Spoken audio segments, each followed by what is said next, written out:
Good morning students. हम लोग आज देखेंगे ग्रेविटेशन चैप्टर का लेक्चर नंबर 3। ठीक है, देखो फर्स्ट टॉपिक है क्या, केपलर्स लॉ। ये केपलर कौन था? देखो केपलर एक साइंटिस्ट का नेम है। जोहान्स केपलर नाम का एक साइंटिस्ट था। उसका लाइफ पीरियड था 1571 से लेकर 1630 और ये German astronomer and great mathematician था। ठीक है, इसके बारे में ऐसा कहा जाता है कि जो केपलर था, केपलर सिर्फ और सिर्फ हर दिन, हर समय, हर वक्त स्टार के बारे में, स्काई के बारे में पढ़ाई करते रहता था। उसने अपने हाथों से बहुत सारा टेलीस्कोप बनाया था। इस तरीके से केपलर के बारे में लोग बहुत अलग अलग तरीके की बातें करते हैं। और केपलर जो सिर्फ और सिर्फ स्टार और स्काई के बारे में पढ़ाई करता था। उसने बहुत सारे बुक भी लिखे हैं। ठीक है, अभी देखो केपलर ने नॉर्मली 3 लॉ बताए थे। केपलर नाम का जो साइंटिस्ट था उसने 3 लॉ बताए थे। Kepler first law, Kepler second law और केपलर थर्ड लॉ। अभी हम लोग एक एक करके तीनों लॉस देखेंगे। देखो केपलर फर्स्ट लॉ क्या था? केपलर फर्स्ट लॉ देखो क्या है, मैं सेंटेंस रीड करता हूं। The orbit of a planet is an ellipse with the sun at one of the foci. देखो केपलर जो साइंटिस्ट था ना, उसने जो भी लॉ बताया था वो प्लैनेटरी मोशन के हिसाब से बताया था। मतलब उसने क्या बोला था, क्या the orbit of a planet, मतलब मान लेता हूं यहां कोई सन है। देखो मैं यहां लिखूंगा, बाद में रफ कर दूंगा, तुम लोग समझ लेना। देखो यहां मान लेता हूं ये सन है। ठीक है, सन के चारों ओर बहुत सारे प्लैनेट हैं। सन के चारों ओर बहुत सारे प्लैनेट है। वो प्लैनेट क्या करेंगे? रिवॉल्व करेंगे। वो प्लैनेट जो है वो सन के चारों ओर रिवॉल्व करेंगे और वो जिस पाथ में रिवॉल्व करेंगे, जो पाथ डिस्क्राइब करेंगे, वो पाथ किस तरीके का पाथ बनेगा? वो पाथ बनेगा इलिप्स। देखो बोल रहा है the orbit of a planet is an ellipse with the sun at one of the foci. अब तुम लोग बोलेंगे भैया ये क्या है? Sun at one of the foci. देखो फोकाई क्या होता है? इलिप्स जो डायग्राम होता है ना, वो हमारा जो सर्कल होता है पूरा इस तरीके का होता है, गोला। पर इलिप्स ऐसा नहीं होता। इलिप्स जो होता है थोड़ा सा चपटा होता है। थोड़ा सा क्या होता है?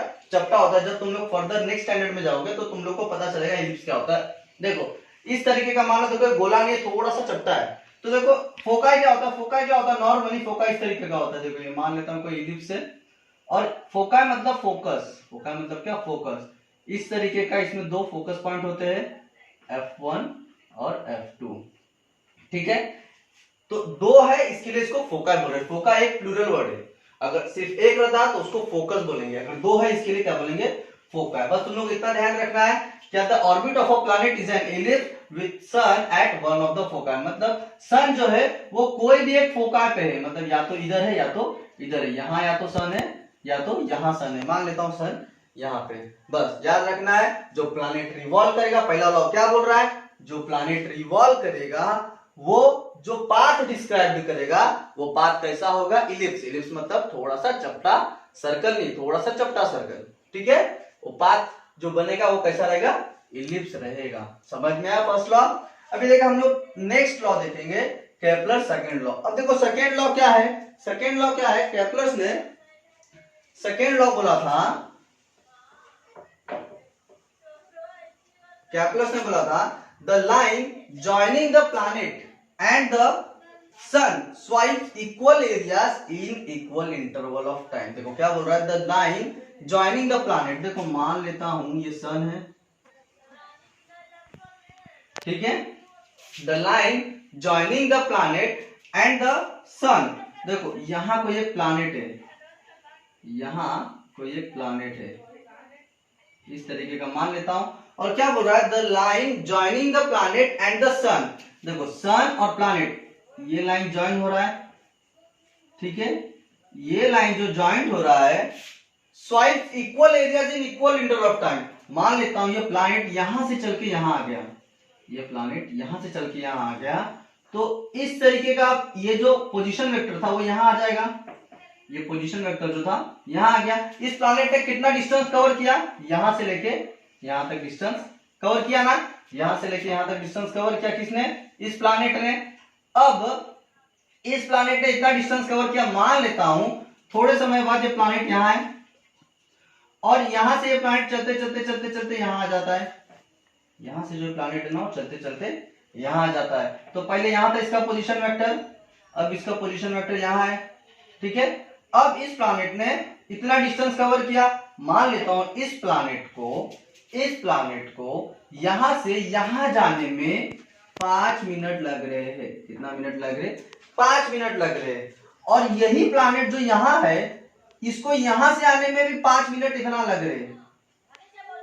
देखो यहां से आने में 5 मिनट लगा और इसको यहां से यहां तक आने में 5 मिनट लगा। मतलब बोल रहा है क्या दोनों जगह सेम टाइम लग रहा है, यहां भी 5 मिनट लग रहा है, यहां भी 5 मिनट लग रहा है। मींस सेम टाइम में वो इक्वल एरिया कवर करेगा। क्या बोल रहा हूं? सेम टाइम में इक्वल एरिया स्वाइप करेगा, कवर करेगा। मतलब ये जो एरिया होगा, मान लेता हूं ये एरिया है A1 और ये एरिया है A2। तो 5 मिनट में A1 एरिया कवर कर रहा है, तो ये भी 5 मिनट है, तो ये A2 एरिया कवर कर रहा है। मतलब A1 is equal to A2। समझा क्या बोला? देखो वापस से, the line joining the planet and the sun swipe equal areas in equal interval of time। मतलब इक्वल टाइम में वो इक्वल एरिया कवर करेगा। 5 मिनट में जितना एरिया इधर A1 अगर एरिया कवर कर रहा है तो यहां भी 5 मिनट में ये जो एरिया होगा वो इस एरिया के बराबर होगा। ये एरिया और ये एरिया दोनों एरिया सेम होगा, मतलब A1 और A2 दोनों सेम होगा। समझ में आया सबको? देखो समझ में आ गया होगा सबको। अब थर्ड लॉ देखता हूं। थर्ड लॉ क्या है? चलो थर्ड लॉ देखते हैं। क्या है third law? The square of its period of revolution around the sun is directly proportional to the cube of the mean distance of a planet from the sun। देखो क्या है, सिंपल सा याद रखना है। देखो the square of its period, मतलब square of its period, किसका पीरियड? टाइम पीरियड का। तो मतलब क्या बोल रहा है? स्क्वायर किसका? टाइम पीरियड का स्क्वायर, मतलब टी का square. T square direct proportion होगा, किसको डायरेक्ट प्रोपोर्शन होगा? Cube of the mean distance. क्या बोल रहा है? Cube of the mean distance. ये आर जो है ना वो मीन डिस्टेंस है। तुम बोलेंगे भैया ये मीन डिस्टेंस क्या? बताता हूं। देखो क्या है, आर जो है वो मीन डिस्टेंस है, तो मीन डिस्टेंस के क्यूब के, मतलब टाइम का स्क्वायर डायरेक्ट प्रोपोर्शन होगा, किसके डायरेक्ट प्रोपोर्शन होगा? मीन डिस्टेंस के क्यूब को। मीन डिस्टेंस के क्यूब को। अब मीन डिस्टेंस क्या होता है? नॉर्मली याद रखो। देखो मीन डिस्टेंस कुछ इस तरीके का होता है। देखो ये एक इलिप्स है, इलिप्स मैंने बताया था थोड़ा सा चपटा सर्कल, यहां इसका फोकस होगा। देखो इलिप्स में दो एक्सिस होते हैं, ये जो बड़ा वाला एक्सिस होता है ना ऐसा हॉरिजॉन्टल एक्सिस, इसको बोलते हैं मेजर। मेजर मतलब बड़ा, मेजर मतलब क्या? बड़ा एक्सिस। और जो वर्टिकल होता है उसको बोलते हैं माइनर एक्सिस। क्या बोलते हैं? Minor axis. तो मेजर एक्सिस को हम लोग दिखाते ए से और माइनर एक्सिस को दिखाते हम लोग बी से। तो देखो क्या है, ये जो ए है ना, अगर मैं बोलूंगा मेजर एक्सिस, यहां से यहां तक ये मेजर था, यहां से यहां तक क्या था? ये मेजर एक्सिस, और यहां से यहां तक क्या था? Minor axis. तो देखो ये है माइनर एक्सिस और ये बड़ा वाला है मेजर एक्सिस। अगर मैं बोलूंगा मेजर एक्सिस का डिस्टेंस कितना है, तो कितना? ये अगर ए है तो ये भी ए हो जाएगा, तो ए और ए कितना हो जाएगा? 2a। ए और ए कितना हो जाएगा? 2a। तो देखो ये जो है ना cube of the mean distance, जो मीन डिस्टेंस होता है ना वो होता है ये a। मीन डिस्टेंस क्या होता है? यहां से यहां तक का डिस्टेंस a। मतलब ए क्या है? ए जो है ना वो ए है सेमी मेजर। क्या है? Semi major axis. क्या है? Semi major axis. सेमी क्यों बोला? सेमी मतलब हाफ। सेमी मतलब क्या? हाफ। तो क्या इधर ये फुल मेजर था तो इसका हाफ मतलब ए, तो ए क्या है? Semi major. क्या है? Semi major axis. मतलब टाइम पीरियड जो होगा वो cube of the mean distance. तो क्यूब क्या हो? क्यूब होता है ये, इसको बोलते हैं हम लोग मीन। ये जो ए है ना ये मीन है एक्चुअल का, ठीक है। तो ये बोलेंगे इसको क्या? ए का क्यूब, मतलब T square is directly proportional to A cube. तो इधर हम लोगों ने ए नहीं लिख के आर लिखा है। आर भी क्या है? मीन है, मीन डिस्टेंस है। क्या है? Mean distance. कहां से? प्लैनेट फ्रॉम द सन, मतलब सन और प्लैनेट के बीच का, सन और प्लैनेट के बीच का मीन डिस्टेंस। समझ में आया? तो देखो इसको ऐसा लिख सकते हैं हम लोग, इधर लिखा था T square is directly proportional to R cube. Time का स्क्वायर डायरेक्ट प्रोपोर्शन होगा किसको, आर क्यूब को, मतलब मीन डिस्टेंस को, मीन डिस्टेंस के क्यूब को डायरेक्ट प्रोपोर्शन होगा।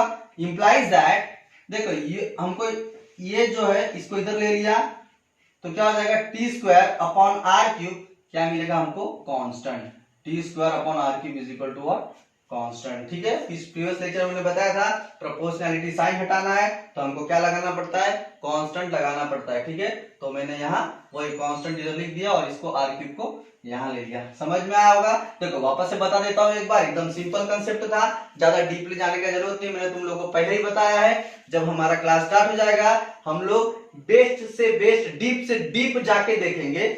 ये जस्ट तुम लोगों को घर बैठे तुम लोग बोर ना हो, तुम्हारा स्टडी कंटिन्यू रहे, इसके लिए मैं तुम लोगों को नॉर्मल बेसिक कंसेप्ट बता रहा हूं। इससे बहुत बहुत बहुत डीप में जाके हम लोग हमारे क्लास में देखेंगे। वापस से केपलर ने 3 लॉ बताया था, पहला, दूसरा, तीसरा। फर्स्ट लॉ क्या था, फर्स्ट लॉ बोला था जो प्लैनेट घूमेगा सन के चारों ओर, प्लैनेट जो घूमता है सन के चारों ओर, वो कैसा, कौन से पाथ में घूमता है, कौन से रास्ते में घूमता है, वो जो पाथ घूमेगा वो पाथ कैसा होता है, इलिप्स होता है। दूसरा बताया था क्या, प्लैनेट जो घूम रहा है सन के चारों ओर, सन के चारों ओर जो प्लैनेट घूम रहा है वो इक्वल टाइम में इक्वल एरिया कवर करेगा। मतलब 5 मिनट में, अगर 5 मिनट में जो एरिया कवर कर रहा था, अगर वही प्लैनेट 5 मिनट बाद भी जितना एरिया 5 मिनट में कवर किया था, 5 मिनट बाद भी सेम उतना ही एरिया कवर करेगा। और तीसरा लॉ जो था वो था टाइम का स्क्वायर, टाइम का square is equal to time of revolution, T square is directly proportional to R cube. मतलब क्या, जो भी मीन डिस्टेंस होगा उसके क्यूब के बराबर होगा। ठीक है, सबको समझ में आया होगा। आई होप सबको अच्छी तरीके से समझ में आया होगा। देखो अभी हम लोग नेक्स्ट टॉपिक की ओर बढ़ेंगे। ठीक है,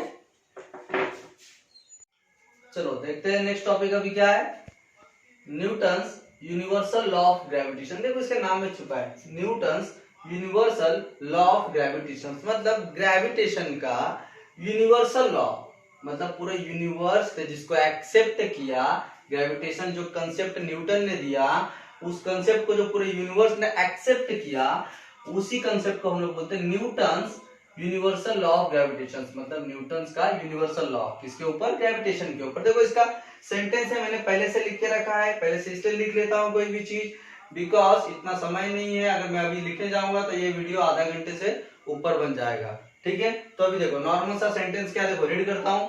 according to this theory every object in the universe attract every other object with a definite force.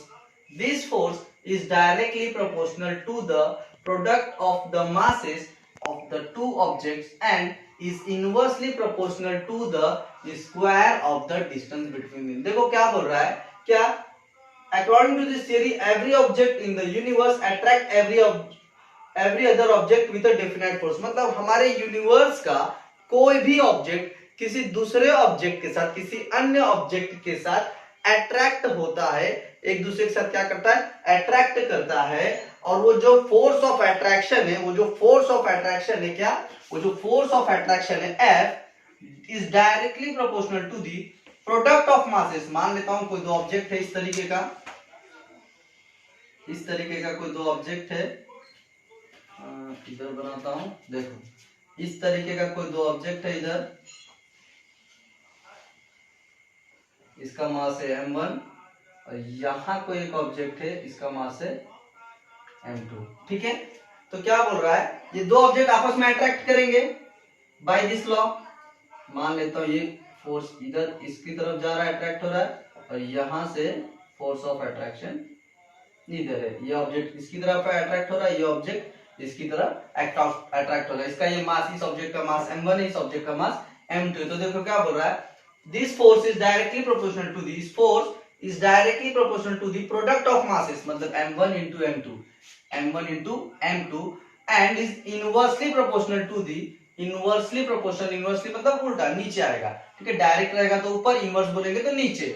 inversely proportional to the square of the distance between them, मतलब इन दोनों जो दोनों ऑब्जेक्ट है, इन दोनों के का जो डिस्टेंस होगा, हमारी सेंटर पॉइंट इसका सेंटर पॉइंट, इस सेंटर पॉइंट से डिस्टेंस लेते हैं, यहाँ से यहाँ तक डिस्टेंस है d, तुम लोग इसको r से भी डिनोट कर सकते हो और d से भी डिनोट कर सकते हो, ठीक है। तो क्या बोल रहा है, inversely proportional to the square of the distance between them, मतलब ये दोनों ऑब्जेक्ट का जो भी डिस्टेंस होगा, दोनों ऑब्जेक्ट के बीच का डिस्टेंस होगा उसका स्क्वायर, मतलब d का स्क्वायर। क्या बोल रहा है, फोर्स डायरेक्ट प्रोपोर्शन होगा product of masses m1 m2, product मतलब मल्टीप्लिकेशन, प्रोडक्ट ऑफ मासेस और inversely proportional to the square of distance between them, दोनों ऑब्जेक्ट के डिस्टेंस का स्क्वायर।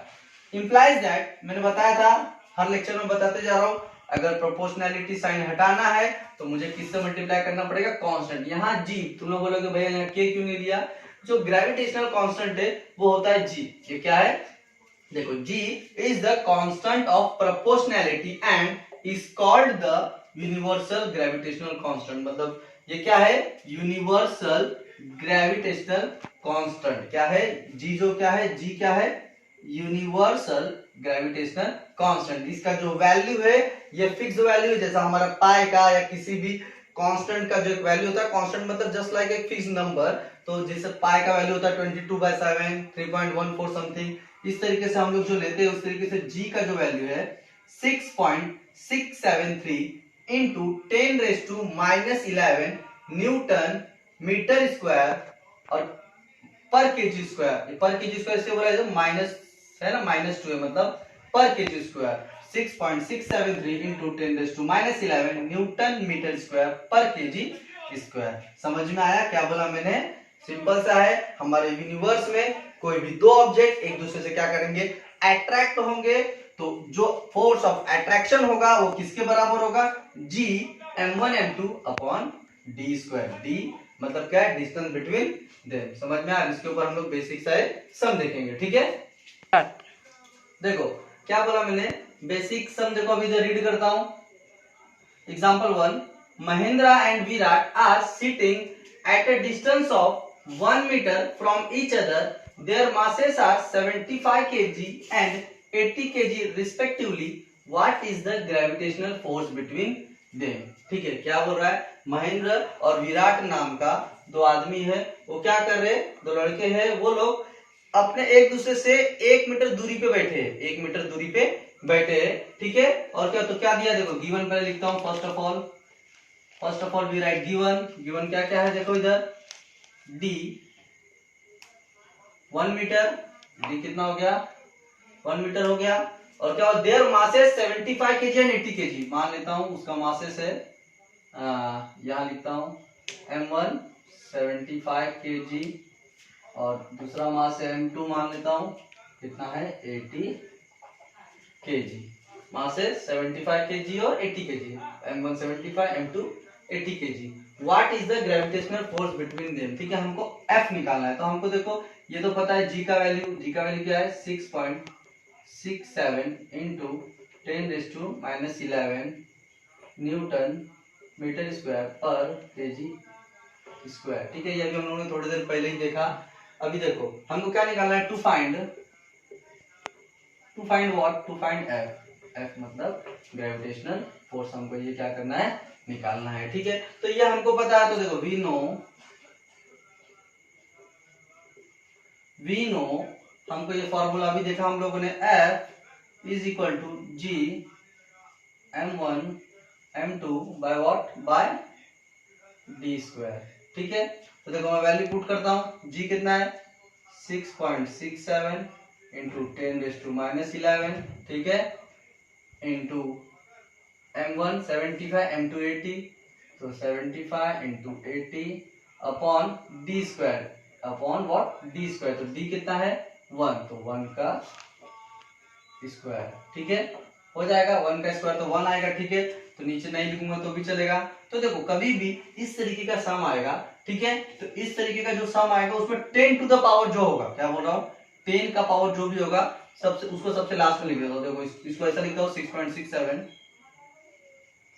इंटू, और 10 का जो पावर है -11 उसको सबसे लास्ट में लिख देता हूं, इंटू 10 का पावर -11, ठीक है, उसको सबसे लास्ट में लिख दिया। अब 75 इंटू 80 करते तो क्या हो जाएगा, 8 5 जा 40 का 0 कैरी 4, 8 7 जा 56 और 4 60 और ये 0, ठीक है, कितना है 6000, ठीक है। क्या किया मैंने, 6.67 को वैसे ही लिखा, 10 to the power minus 11 last में लिख दिया, और 75 इंटू 80 क्या कर दिया, इनको मल्टीप्लाई किया तो कितना आया 6000। इसको थोड़ा सा इधर लिख देता हूँ, into 10 to the power minus 11, ठीक है। और 1 का स्क्वायर अपॉन 1 का स्क्वायर क्या आएगा, 1 आएगा, 1 का स्क्वायर 1 ही आएगा, ठीक है। तो इसको लिखो नहीं लिखो बात बराबर है, ठीक है। नीचे 1 नहीं लिखेंगे तो भी चलता है। अब देखो, अब क्या करता हूं, इसको ऐसा लिख सकता हूं 6.67, ये जो 1 2 3 तीन जीरो वाला नंबर है तो इसको ऐसा लिख सकता हूं क्या, 6.67 इंटू 6 वैसे का वैसे लिखा, इंटू तीन जीरो को ऐसा लिखता हूं 10 टू द पावर 3, तीन जीरो मतलब 10 का पावर 3, 10 का पावर 3 मतलब क्या होता है पता है ना, 1 2 3 जीरो, एक के ऊपर 3 जीरो, 1 2 3 मतलब कितना 1000 आया, ठीक है। तो इसको 6000 को 6 को ऐसा लिखा, ये 3 जीरो वाले को 10 to the power 3 into 10 to the power minus 11, ठीक है। अब 6.67 इंटू 6 करो, 6.67 इंटू 6 करो, क्या आ जाएगा, 6 7 जा 42 का 2 कैरी 4, 6 6 जा 36 और 4 0 कैरी 4, 6 6 जा 36 और 4 40। पीछे से कितने नंबर का पॉइंट है, 1 2 1 2, यहाँ 1 2 पीछे से 1 2 नंबर का पॉइंट, ठीक है। तो कितना आया 40.02 आ गया इन दोनों का मल्टीप्लिकेशन, इन दोनों का मल्टीप्लिकेशन आया 40.02। अब इसका देखो, तो 10 का पावर 3 और 10 का पावर माइनस 11 है, तो उसको नॉर्मल में बता देता हूँ और फॉर्मूले से बता देता हूँ कैसे निकलता है। देखो नॉर्मल, देखो 10 का पावर माइनस 11 माइनस पे ज्यादा है और प्लस में कम है, तो देखो क्या हो जाएगा, ये 10 का पावर 3 और 10 का पावर माइनस 11 है, तो देखो क्या हो जाएगा, 11 में से 3 गया तो कितना बचेगा 8, 11 में से 3 गया तो कितना बचेगा 8, तो 10 का पावर 8, 10 का पावर 8, बट ये क्या है माइनस में ज्यादा था ना, इसके लिए इधर -8। तो देखो तुमको नहीं समझ रहा है तो नॉर्मल हम लोगों ने एक देखा था a power m into a power n, इस तरीके का अगर रहेगा तो ये देखो इंडाइसेस लॉ जो हम लोगों ने देखा था a power m plus n, तो क्या है इधर क्या है, इधर देखो 10 का पावर 3 10 का पावर माइनस 11, तो क्या हो जाएगा 10 का पावर 3 प्लस माइनस 11, ठीक है। देखो ना a का पावर जो रहेगा उसको ऐड करो, तो पावर का 3 प्लस पावर का -11, तो 3 प्लस -11, तो क्या हो जाएगा 10 का पावर 3 और -11 का प्लस माइनस का जाएगा माइनस, तो 3 - 8 3 - 11, तो क्या हो जाएगा 10 का पावर 11 में से 3 गया तो 8 और साइन बड़े नंबर का, तो 10 का पावर -8। समझ में आया कैसे आया -8, ठीक है। तो देखो ये हो गया, सॉल्व हो गया 10 का पावर -8, तो यही है हमारा आंसर। अगर हम लोगों को दूसरा भी आंसर लिखना है तो मैं इस तरीके से लिख सकता हूँ, इसको और अगर आंसर लिखना है तो मैं ऐसा लिख सकता हूँ, therefore f is equal to, ये भी हमारा आंसर राइट है, बट इसको थोड़ा सा और छोटा लिखना, तो ये 40 है तो ये पॉइंट को इधर शिफ्ट कर देता हूँ, 40 की जगह में लिखता हूँ समझो 4, 40 की जगह पे सिर्फ मैं लिखता हूँ 4, तो क्या हो जाएगा ये पॉइंट इधर शिफ्ट हो गया। जब ये पॉइंट इधर शिफ्ट हो गया, नंबर मैंने छोटा कर दिया, तो इधर बढ़ाना पड़ेगा, इधर बढ़ाना पड़ेगा मतलब इसको 8 से 9 नहीं करना पड़ेगा, क्योंकि नंबर माइनस में जितना बड़ा उतना छोटा, इसके लिए अगर ये 8 है तो इसको नंबर छोटा करूंगा मतलब बड़ा हो जाएगा, मतलब क्या हो जाएगा 4.002 into 10 to the power -7 newton, ठीक है। ये भी न्यूटन, फोर्स है इसके लिए न्यूटन। समझ में आया, ये भी आंसर सही था, ये भी आंसर सही है। क्या किया, इस पॉइंट को इधर शिफ्ट किया, इस पॉइंट को इधर शिफ्ट किया, इसके लिए ये जो -8 था अभी कितना हो गया -7, एक इसको मैंने बढ़ा दिया मतलब माइनस है, इसके लिए इसमें मेरे को क्या करना पड़ा -7, मतलब ये इसको बढ़ा दिया, इधर एक कम हो गया, इधर ये -8 है और -7 में ये जो था ना ये बड़ा है और ये छोटा है, ठीक है। तो ये भी आंसर सही है, तुम लोग इसको भी लिख सकते हो और इसको भी लिख सकते हो, दोनों आंसर सही है, ठीक है। समझ में आया, आई होप सबको अच्छी तरीके से समझ गया होगा, ठीक है। और भी बहुत सारे और भी सम्स हमारे बुक में दिए हुए हैं, ठीक है। वो हम लोग जब हमारा क्लास स्टार्ट हो जाएगा तब हम लोग उस पर अच्छी तरीके से प्रैक्टिस करेंगे। ये बेसिक सा सम था, मिलेंगे नेक्स्ट लेक्चर में, ठीक है, मिलेंगे नेक्स्ट लेक्चर में हमारा 2-4 एक्स्ट्रा एक दो न्यूमेरिकल्स है और कुछ सम्स न्यूमेरिकल्स है और कुछ बेसिक कंसेप्ट है, उसके बारे में हम लोग नेक्स्ट लेक्चर में स्टडी करेंगे, ठीक है। चलो मिलते हैं नेक्स्ट लेक्चर में, बाय।